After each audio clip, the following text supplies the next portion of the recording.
नमस्कार दोस्तों, स्वागत है आपका हमारे YouTube चैनल भूतों की नगरी में। जहाँ गांव के किनारे पर एक पुराना टूटा फूटा हवेली था। लोगों का मानना था कि वहां रात के समय अजीब घटनाएं होती थीं।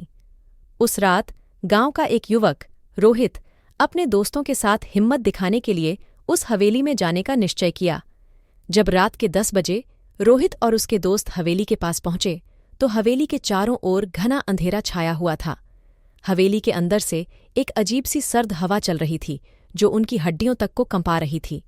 चलो जल्दी चलो, रोहित ने कहा और वे सभी हवेली के अंदर प्रवेश कर गए। अंदर जाते ही एक अजीब सी बदबू ने उनका स्वागत किया। हर ओर धूल और मकड़ी के जाले फैले हुए थे। हवेली के अंदर का सन्नाटा डरावना था। ये जगह वाकई में डरावनी है, रोहित के दोस्त अर्जुन ने कांपते हुए कहा। वे धीरे धीरे हवेली की गलियों में आगे बढ़ने लगे। अचानक उन्होंने एक कमरे से किसी के रोने की आवाज सुनी। रोहित ने अपने दोस्तों को इशारे से चुप रहने का कहा और वे आवाज की दिशा में बढ़ने लगे। कमरे के पास पहुंचते ही दरवाज़ा खुद ब खुद खुल गया। अंदर एक वृद्ध महिला बैठी थी जो अपने बालों को नोच रही थी और जोर जोर से रो रही थी। आप कौन हैं? रोहित ने साहस बटोर कर पूछा।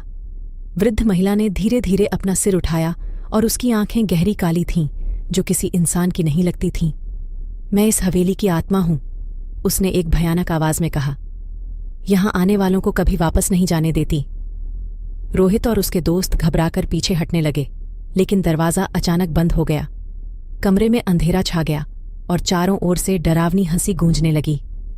हमें यहां से निकलना होगा, अर्जुन ने कांपते हुए कहा। वे दरवाजे को जोर से धकेलने लगे, लेकिन वह टस से मस नहीं हुआ।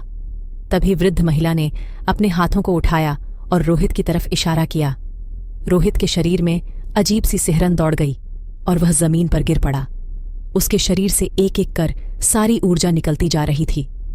मुझे माफ करो, रोहित ने चीखते हुए